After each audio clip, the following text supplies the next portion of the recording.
비정규직을 없애겠다.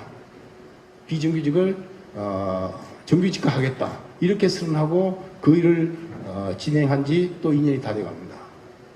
방향은 맞았지만 지금 곳곳에서 많은 문제를 야기하고 있습니다. 핵심적으로 제가 여러분과 같이 공유하고자 하는 것은 비정규직을 정규직화한다. 지금 논점은 직고용을 할 것이냐, 직접 고용을 할 것이냐, 자회사 방식으로 할 것이냐와 관련된 논의가 진행되고 있고 아직까지 정리가 되고 있지 못합니다. 저는 직고용과 자회사든 직고용이나 자회사 문제는 이분들이 노동조합을 하게 되어 있고 노동조합을 할 때 반드시 처우 개선을 요구하게 되어 있습니다. 이 처우 개선을 둘러싸고 노노 간의 갈등이 나타나고 있습니다. 저는 이 문제가 공론화되어야 된다고 생각됩니다.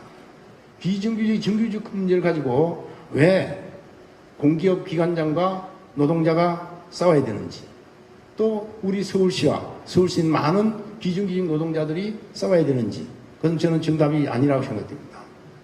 지역에서 논의를 통해서 거기에 들어가는 비용의 문제가 나라 재정 운용의 변화를 통해서 이루어질 있다고 생각됩니다. 저는 구체적으로 우리가 그동안 해왔던 공기업 부분에 있어서 비정규직 정규직화 문제가 어떻게 이 비용의 한계를 뚫고 제대로 가닥을 잡을 것인지 하는 것이 지역 차원에서의 충분한 토론을 통해서 갈등이 풀릴 수 있는 제곳을 제대로 찾아서 이루어져야 된다고 생각됩니다. 그 논의도 또한 서울시에서 많은 공론화 작업이 있고 우리가 받아 안아야 됩니다. 이런 논의가 사회노동위원회 지금 여러 가지 어렵지만 반드시 이런 문제를 안아서 지방과 중앙 연결시키는 그런 역할을 하도록 하겠습니다. 다시 한번 오늘 이 자리에 오신 많은 여기서 오신 여러분들 그리고 국내의 많은 분들 좋은 논의와 결론이 있기를 바랍니다. 축하드립니다. 네, 문성현 국제사회노동위원회 위원장님의 축사였습니다. 좋은 말씀 감사드립니다. 네, 저희가 다음 순서는 기조연설인데요. 기조연설에 앞서서 포럼에 참여하시는 국내외 연사분들과 또 내빈들을 모시고 사진 촬영을 진행하려고 합니다. 연사분들과 내빈께서는 운영 도우미의 안내를 받아 무대 위에 단상으로 올라와 주시기 바랍니다. Ladies and gentlemen, to commemorate this very meaningful gathering, we are going to take a minute to take a group photo. So I would like to invite all the speakers and the VIP guests from home and abroad to come forward and to take their places on the stage for a group photo. 네, 다른 참가자분들께서는 잠시 자리에서 기다려 주시면 감사하겠습니다. And we kindly ask all of the other participants to remain in their seats for a few minutes while we take the group photo. Thank you.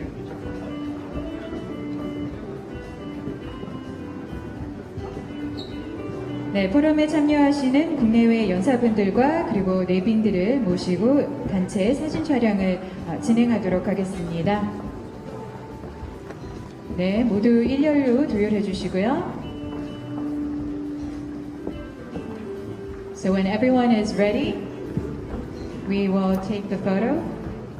네, 자, 준비가 되신 것 같습니다. So now, if you could look at our cameras. 네, 모두 정면에 있는 카메라맨을 봐주시기 바랍니다. 그리고 오늘 뜻깊은 날이니까요, 모두 활짝 웃어주시기 바랍니다. So big smiles for our camera. 네, 그리고 2018년 서울시 좋은 일자리 도시국제포럼의 성공적인 개최를 기원하며 여러분 모두 큰 박수 한번 부탁드립니다. So why don't we give everyone here a big round of applause as we commemorate the hosting of the International Forum on Transforming Cities for Decent Work. 네, 감사합니다. 모두 자리에 착석해 주시면 되겠습니다. Thank you very much. You may now return to your seats. Thank you. 네, 올해 포럼에는 좋은 일자리, 노동 정책을 추진하고 있는 국내외 도시 정부들이 모여 또 사례를 공유하게 될 것입니다. 아까 부시장님께서도 올해 포럼의 주제인 일의 불평등과 유니언 시티의 의미에 대해서 잘 설명을 해주셨습니다. 이틀간 총 4개의 세션이 마련이 되어 있습니다. 첫 번째 세션에서는 좋은 일자리를 위한 도시의 실험들, 그리고 또 두 번째 세션에서는 도시의 사회적 보호와 노동권 강화, 그리고 세 번째 세션에서는 급변하는 노동시장에서의 기회 찾기, 네 번째 세션에서는 노동의 미래와 유니온 시티라는 주제를 다루고 발표와 또 토론이 이어지겠습니다. 네, 그러면은 이제 기조연설을 시작하도록 하겠습니다.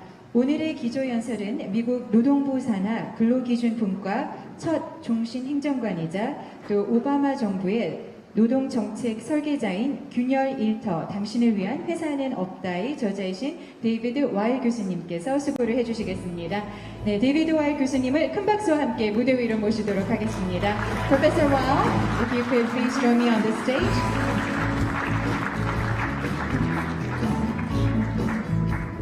The floor is yours.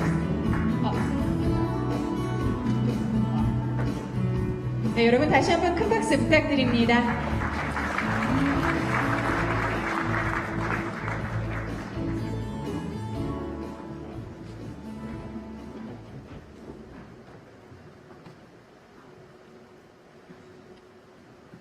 Well, good morning, and I want to start by thanking Mayor Park, Vice Mayor Yoon, Chairman Moon for the invitation and to participate in this convening on workplace policy, the future of work in Union City.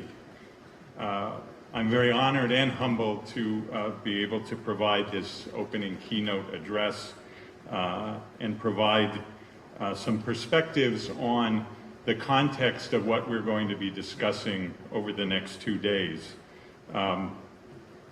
The remarks that I'll be making come from both my own opportunity to study the issue of the changing workplace and the changing structure of work as an academic, where much of my academic career has looked at changes in the economy, changes in markets, and changes in business and how they affect the structure of work and the lives of working people.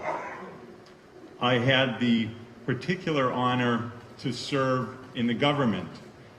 It's not often that academics receive opportunities to act on the work they've been doing.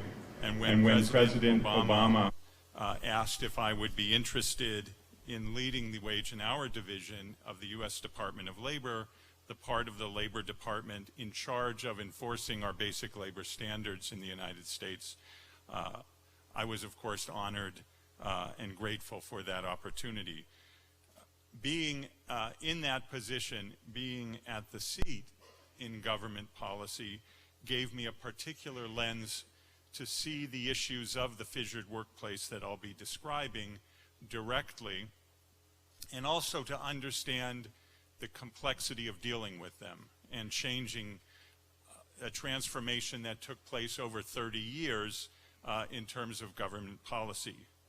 I know that the whole theme of this conference and Mayor Park's efforts are looking at how cities can address this fundamental problem.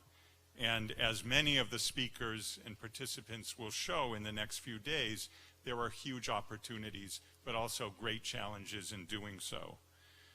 What I view as my task in providing this keynote address is laying out a basic context for those discussions and understanding the nature of the fissured workplace, what it changes both the structure of businesses and the lives of working people as a result of it, to look at particularly the impacts of the changes in employment structures on the growing problem of earnings inequality that is occurring really in economies throughout the world. And then finally, to key up the discussion, but in no way attempt to be conclusory about policies to deal with those changes, which of course is the topic of a lot of our discussions over the next few days. But what I hope to do is lay out a canvas of the particular role of public policies at the city level in their implications in terms of dealing with these larger changes. So let me go into the discussion. Before looking at the specifics of the fissured workplace, I do want to start with this larger change of earnings inequality. President Obama notably said that earnings inequality and the wider issue of inequality is the defining issue of our time. It was certainly a major part of the charge he gave the Labor Department during the time I served in my capacity as wage and hour administrator. And I think what underlaid that concern about earnings inequality was the very stark changes that have occurred in the United States, and I would venture to say in many of the countries represented in this room over the last 30 to 35 years in terms of the pattern of earnings. There are many ways to capture that, but the way I'd like to is to discuss this diagram, the hockey stick diagram. I know that ice hockey is becoming a more popular sport in Korea. It is played with a device that looks remarkably like this. So what does an ice hockey stick have to do with earnings inequality? Well, what this chart portrays is the change in real earnings of U.S. workers over the period of 34 years between 1980 and 2014. And what Thomas Piketty, the economist behind this particular analysis, did was look at annualized changes in the real earnings of workers over this very important period of time, and then looked at that from the lowest earning to the highest earning groups one by one and laid it out in a single diagram. And so if you look at this figure, on the left side of the figure are the lowest income groups, and as you move across the diagram towards the right, you move to higher and higher earnings income groups until you get to the far right, and that's basically the 100th percent, the most the richest part of the U.S. earnings distribution. What the chart clearly shows, even if you can't see the numbers, is that for the vast majority of working people in the United States over this 34-year period, average wages climbed about a little under 1% per year. And that rate of growth was relatively constant, except at the left tail, the lowest income group, earnings increases were in fact zero. There were no real earnings increases for our lowest income group across that entire period. On the other hand, you can see as you move across the diagram to the right, looking again at the red figure, the increase starts somewhere in the 50th percentile of our earnings distribution. As you go to the right, earnings go from about a 1 to 1.5% increase to, as we approach the 90% mark, the 90 percentile of our income distribution, they go up to about 1.5%. At the 99th percentile, they go up to 2% annual real increases. And then we get the end part of the hockey stick, where you have a virtual steep climb as you go to the 99.99%, the 99.999th percentile, essentially the 99th of the 99th percentile, which experienced annual real real earnings growth of 6%. And if you think about the power of compounding over that period of time, it helps you understand how the United States economy, both in terms of earnings and in terms of accumulated wealth, had pronounced inequality growth beyond what we've seen in our own economy since the 1920s.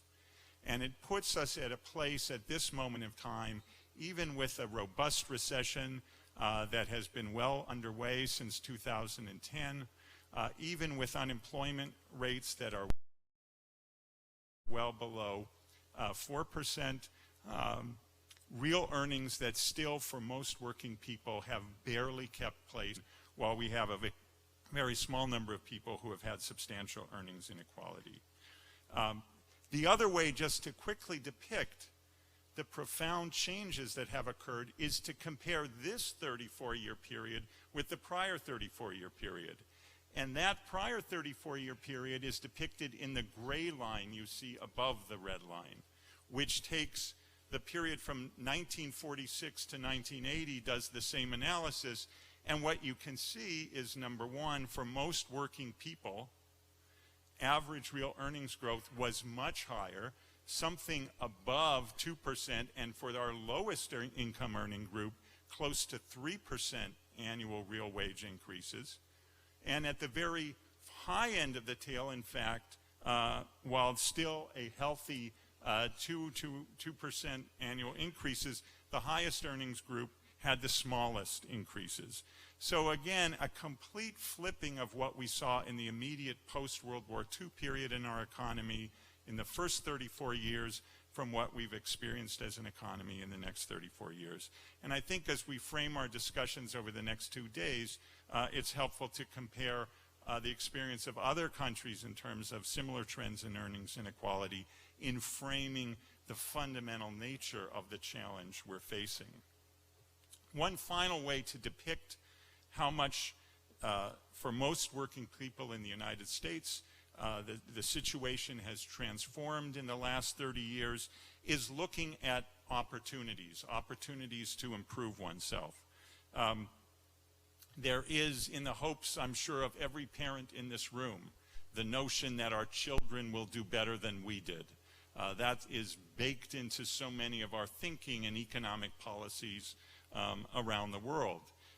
If we look at the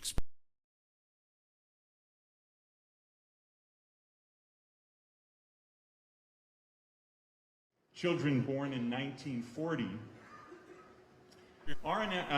the analysis of a number of economists and sociologists in the United States, led by Professor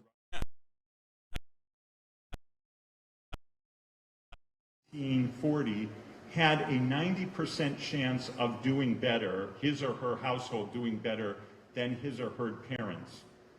90% chance, which really speaks to this idea of betterment, improvement, what we all aspire to as parents.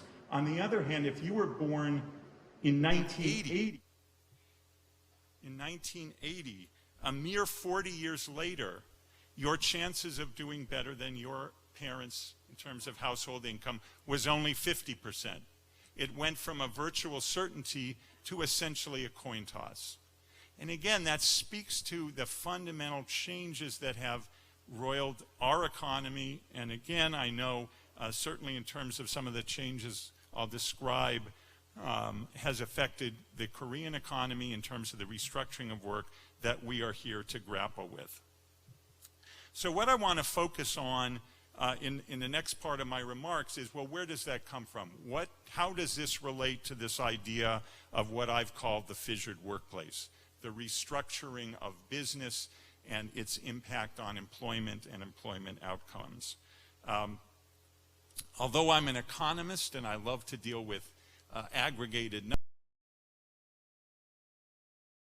the best way to depict and understand these changes is to talk about specific cases and industries.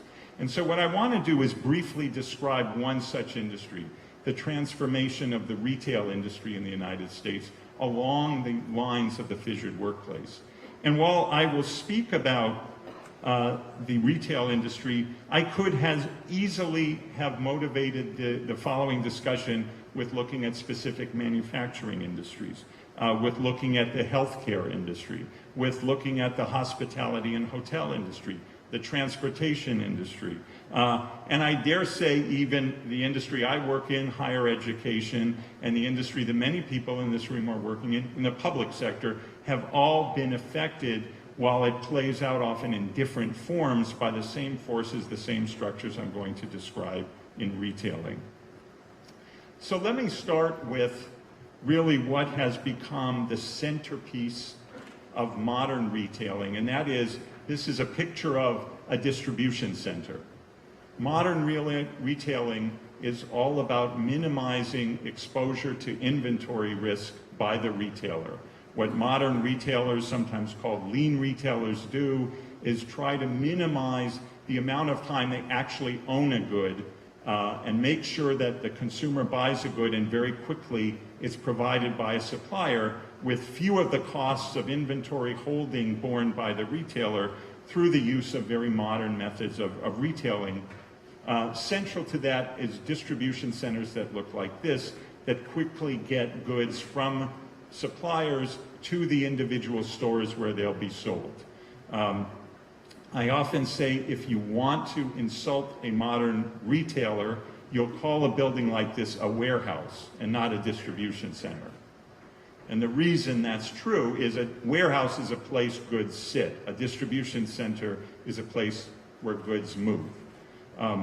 So if you look into a building like this, I'm going to simplify the world, but basically inside you have a huge capital investment in digital systems, information systems, automated conveyance systems, and a variety of other high-tech applications that allow goods to be quickly identified from a supplier, moved across the distribution center where they are unloaded onto trucks that are destined for specific deliveries to specific stores. That is what is required in lean retailing. In an operation like that, there is a lot of labor, but it's concentrated. I have in the picture on the left side the incoming dock where trucks are unloaded, and then at the other side of a distribution center, there's a lot of labor on the outgoing side where trucks are loaded for delivery to the specific stores. Now, historically, and this is true today, a distribution center requires incredibly detailed standards, performance standards that retailers demand of their suppliers in terms of time of delivery, method of delivery, how goods are packed, and so on, and exacting standards about when trucks arrive and leave, the consequences of failure to do that, and then standards within the operation so that in a highly operating a high-end operating distribution center, many of I've been able to tour over the years, you can have goods moving across the center within 3 minutes. That doesn't happen without incredibly specific, high-powered standards. And as someone who taught in a business school for 25 years of my life, there's nothing wrong with that. In fact, that's a good thing for an economy to have that. These kinds of standards make modern retailing possible. Now, what's changed, and this is where we get to the fissured workplace. Increasingly, one saw major retailers in our economy saying, well, we get the standards part, and we're very good at delivering them, but we really don't want to have to do this employment thing. This messy employment thing is not what is our core competence. Our core competence is about moving goods quickly and reducing inventory risk. It's not about particularly managing a workforce. So here's what we're going to do. We're going to hire a third-party logistics company. And there are many international, very large, sophisticated international logistics company that have taken the job of operating a distribution center for a specific retailer, a Walmart, and now Amazon, to their exacting standards. But the people who are actually mostly employed in the management of that distribution center are no longer the retailer, even though they're operating under the retailer's very strict standards, but this third-party logistics company. The third-party logistics company, in turn, increasingly says, well, we don't want to do the messy job of employment either. And so what we'll do is hire a staffing agency or a temporary work firm to employ the workers on the loading dock. And certainly in the course of investigations when I was the head of Wage and Hour, we would sometimes not only find one staffing agency in a distribution center, but we could find 2, 3, 4, or more different staffing agencies who would be operating under the strict standards and requirements, still coming from the retailer, but acting as the employer of records. And in fact, the fissuring went even further. In some cases, staffing agency says, well, we don't want to be the employer of record. We're going to hire you as an individual worker, as an independent contractor, as if you're an entrepreneur. And instead of paying you a wage for work, we will pay you as if it's your revenue for loading trucks.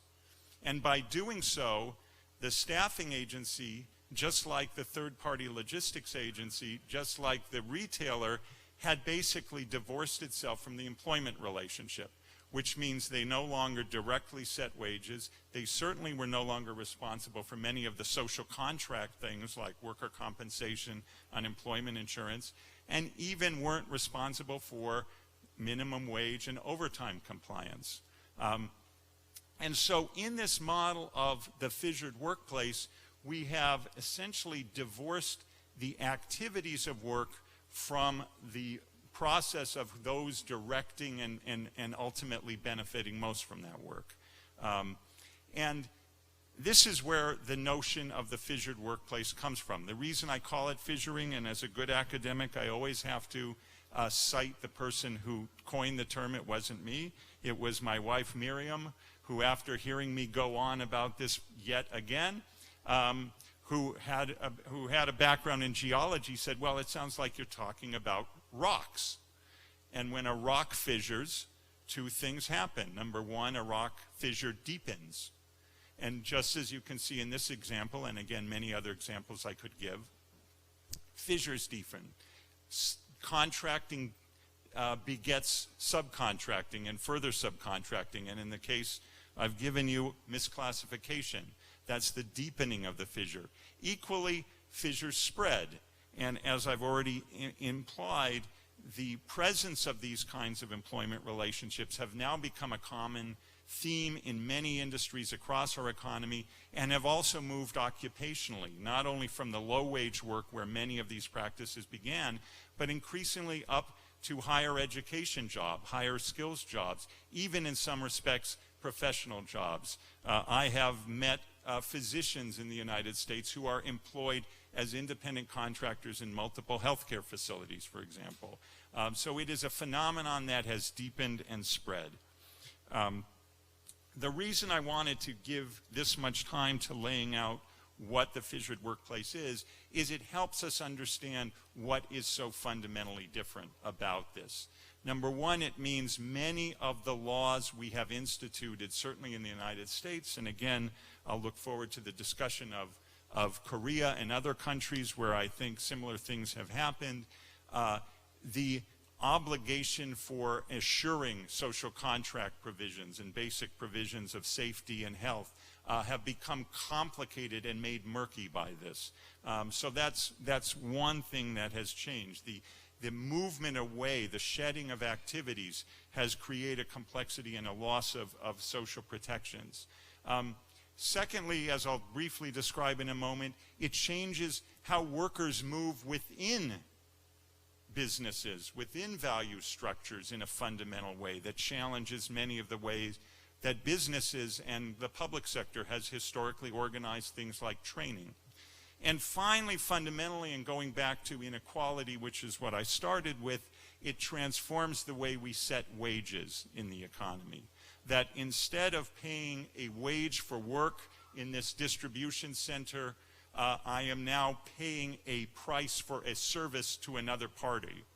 And that has a profound implication that more and more studies are showing in the United States in looking at the causes of inequality change how wages are set and increasingly lead to less of the value created by people in working relationships being gained by those individuals, and instead more of that going to returns to capital.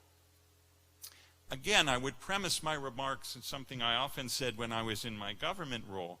There's nothing wrong with firms being profitable and earning returns for the work they do. The problem of the fissured workplace is increasingly, while we allow firms to still direct activities with incredible precision and nuance, at the same time, we are letting them increasingly not share the value that historically has been shared, as shown by some of my early slides, and also the responsibility, the management of risk for that workforce. That's the fundamental challenge we face in industries like retailing and beyond. And I would simply say, if some of you are thinking, well, how is this affected further by the digital platforms, by new forms of work organization, I could talk to you further about how, in the retailing example, what I just described has already been replaced even further by an additional fissuring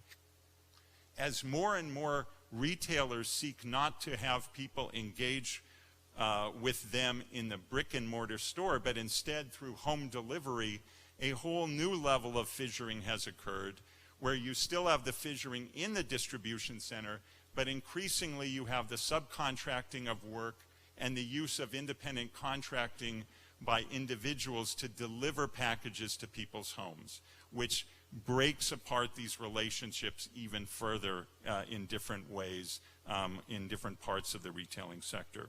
So all of that is to say these changes are fundamental. They have big implications in all the way we do operate work. I want to give you, again, I could cite some of the recent econometric statistical work that's been done on changes in earnings distributions, but I want to again illustrate this by something maybe that's a little more tangible, and that is a very typical change that has happened in the life of workers. In this case, I'm going to give you an example done by excellent reporting of Neil Irwin, a New York Times investigative reporter, who looked at job mobility of 2 janitors in 2 different workplaces. The janitor on the right is a woman named Gail Evans, who started her career in what at that time was a major high-tech company. And that high-tech company in 1980 was a company called Kodak. I sometimes give this example, and I have students who say, "What's Kodak?" which is a little troubling.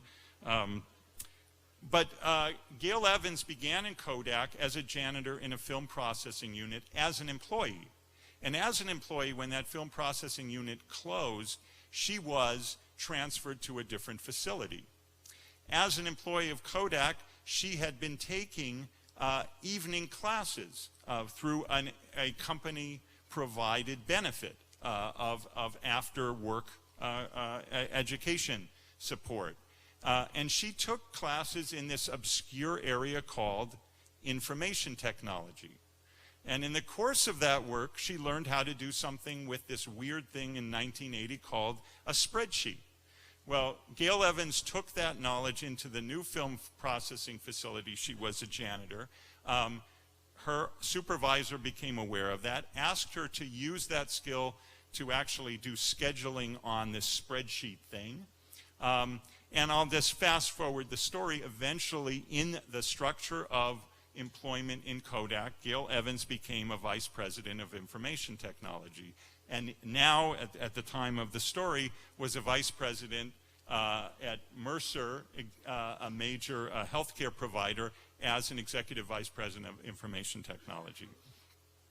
Now, not all workers in the old structure obviously had that kind of good fortune, but it does speak to an internal system of advancement that was part of the way we historically did employment. And if you contrast that with the woman on the left, Marta Ramos, who is a contractor for a current high-tech company called Apple, that I never have to explain to my students what Apple is. But rather than being an employee of Apple, Marta Ramos works for a contractor that is not as in a service relationship. And it goes without saying that Marta Ramos's career trajectory is bound by that contracting firm, and for a whole set of policies implemented by Apple has really little, if any, relationship to the advancement within the Apple organization. Nor do her wages reflect the sharing of wage benefits that the wages of Gail Evans, which were relatively high for a janitor because she worked as a janitor within the Kodak structure. That idea, that change from employment directly to indirectly has transformative impacts, as I say, in terms of how we set wages. It means whereas when I have a wage structure, and those of you from either the business or from public, private, or nonprofit sectors well know, if you make a wage change within a group of employment, one needs to not only think about the party you're raising wages, but the impact on all the other employees who will be affected as well by that impact in terms of their relative wages. We see that historically in the data. Wages of large employers tended to move up together. What we're seeing with the fissured workplace is as we disconnect, as we shift work out to other companies, that wage setting policy and set of factors is also taken apart, is disaggregated. And so the wage history of people working as a contractor, working in a staffing agency, working in subcontracted relationship is transformed into one that no longer the wages of the workforce of some of our largest leading businesses in the economy carry up a larger group of workers. It's a much smaller group of workers who benefit from that. Again, there's some very interesting statistical work coming out of a number of different scholars in economics looking at what really drives earnings inequality. For a long time, we focused on growing inequality within firms. There has certainly been a transformation in norms of behavior that now has CEOs and executives of companies paid much more in terms of relative payment to the median worker in their workplace. That trend is very real, has occurred in a lot of different industries. But the story I've just told you is that that's not the major source of earnings inequality. And in fact, many of these more recent studies bear this out. It's not just the growth of inequality within firm, but it's really the growing inequality between firms, between the lead businesses like the Apples of the world and the Amazons of the world that move upward, and then the companies that are doing this contracted work, which operate in much more competitive environments where they are not gaining the kinds of benefits that those lead companies are, and therefore their wages reflect that. And the disassociation of wages from the lead employers means that we see an inequality driven by a restructuring of the basic business, the way business is conducted, and the way wages are determined in the economy. These are fundamental changes that require us to really rethink social policy at a very basic level. What I want to say in my closing remarks is a little bit about, well, what do we do about that? I want to tee up the issue again that I know so many of you in the room have key insights on in terms of the experiences here in Korea, in terms of the very innovative policies that I know Mayor Park has been considering and instituting, policies that are occurring in the United States and policies that are occurring in many of the other countries represented here. What I want to do is just cue up a way of thinking about how do we deal with those changes in the context of particularly cities and localities making choices as opposed to changes at the federal level. During the Obama administration, at the federal level, we tried to change a number of things, like the way we did enforcement, like some of our fundamental regulations. We tried to change laws and were unable to do that politically, but we did have a number of experiences that in fact led me very optimistic about the opportunity to try to deal with some of the forces I've just described. In the United States, there's not that innovation going on at the federal level at the moment. I'll leave it at that. But there is incredible innovation going on at the state and local level. If you look, for instance, at states in the United States that have increased the minimum wage beyond the minimum wage at the federal level. In the United States, we now have 29 states that have higher levels of minimum wages beyond the federal minimum wage. And many of these minimum wage innovations come with different ways of thinking about who should be responsible for those minimum wages. How do we actually structure the minimum wage? So there's interesting innovation going on right now. I have every reason to believe that that will increase. There are a number of states currently weighing additional increases in the minimum wage, but a great deal of innovation. Equally, if we look at the local level, there are now more than 40 localities in the United States that have instituted what are sometimes called living wages or other wage increase policies that actually increase wages beyond those set at the state level. What's very interesting about all of these innovations at both the state and the local level is they've provided really a laboratory to look at the impact of minimum wage changes on things like employment. I know one of the issues that always comes up with living wage and minimum wage policies is their effect on employment.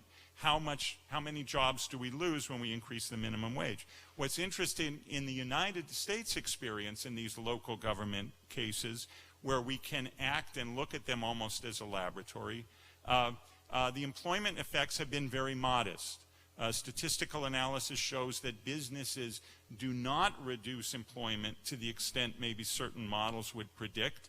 And there are other kinds of adjustments through prices, through productivity, through the reduction of turnover that seem to affect the degree of displacement. Now, the reason I cite minimum wages at the state and local level in response to the fissured workplace is they are ways that in the public sector we have tried to deal with the reduction, the erosion of norms, the kinds of norms that I would argue are unfortunately caused by the fissured workplace. And certainly by thinking about the public sector intervention as a way of creating baseline floors to assure that those norms don't fall below certain levels, I would offer that certainly as a fundamental base level kinds of policies to consider. Equally, what we're seeing in the United States are a whole group of other working conditions, and some of which will be discussed in our sessions. Paid leave policies. The United States lags most other nations in the world in terms of our compensation for need for leave for medical and related purposes. Many states have come to the fore on that, as have individual cities and localities. Scheduling has become a greater and greater issue, again in part reflective of the fissured workplace. Overtime rules have equally been taken over by the state as the federal government in the United States has receded from acting in those areas. States are also playing with different innovations, which again create a floor for these norms to assure basic norms are adhered to. Also interesting are many states are starting to explore this question of who should be responsible. Are there instances where the issue of misclassification I alluded to before in my distribution example can be dealt with through state-level policies that require firms to treat people as employees if their work really speaks to the fact that in all respects the standards, the performance guidelines, the things that make a fissured operation possible also mean that you can't so easily walk away from the employment relationship. There are interesting experiments underway in that regard. Interesting ways that the question of joint employment, which is really posed by much of what I've described, raises, are being considered at the state level. And even the larger question of liability, I would argue, is increasingly something many states are starting to look at and deal with, particularly given the growth in recent years of digital platform models. So in all these ways, there is a laboratory, something that the namesake of my university, Brandeis University, Louis Brandeis, a justice of the Supreme Court in the United States in the 1920s, famously talked about states as the laboratory of democracy, states or cities as this opportunity to explore alternative ways of dealing with social problems of the workplace in innovative ways. We are seeing that here. I think many of the examples we'll discuss over the next 2 days will speak to this. We need to understand those innovations and how much, particularly in terms of stopping and in some cases one would hope changing the course of eroding labor practices in the face of the fissured workplace might take. I think that's an opportunity we really need to explore. Let me finish with just a final reflection that I hope we'll have a chance to discuss in our formal and informal sessions. And that is the interesting interaction of public interventions taken at the state level with the actions of businesses, private actors, and other groups, worker advocates, other civil society organizations. in a cycle of what can be, in my mind, I tend to be a glass half full kind of person. I tend to be optimistic based on my own experience with setting government policies, of not assuming the government public policies taken at the city level, state level, or federal level need do it alone. That's never sufficient. One needs to think about the interaction of those public policies that might stake a basic position about trying to change erosion, but then working with private players, businesses, really to rebuild and deal with the implications of the fissured workplace in more positive ways. There are certainly many examples I could give you of progressive employers who are both profitable and have tried to improve the conditions, in some cases reversing some of the effects of the fissured workplace through active policies, either done on their own regard or in response to public policies. We also have a second group of employers who typically wait to see what those first movers do, wait to see how, in fact, whether or not new government policies will enforce before they make changes. But when you get both groups making changes, when you get the innovation and the activity of worker advocates and other people who play an equally important role in the making of workplace policy, I believe one can find constructive answers to the fissured workplace that both operate within the constraints, within the realities of markets and the need for businesses to be profitable, but at the same time get us away from the trends that I started with.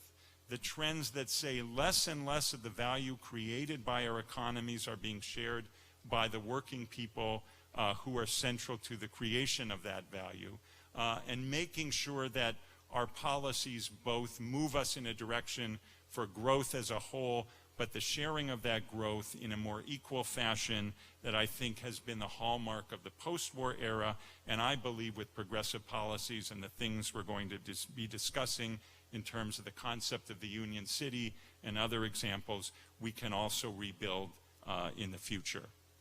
Thank you very much for your attention, and I look forward to our discussion. 네, 훌륭한 발표를 해주신 데이비드 와일 교수님께 여러분 다시 한번 큰 박수 부탁드립니다.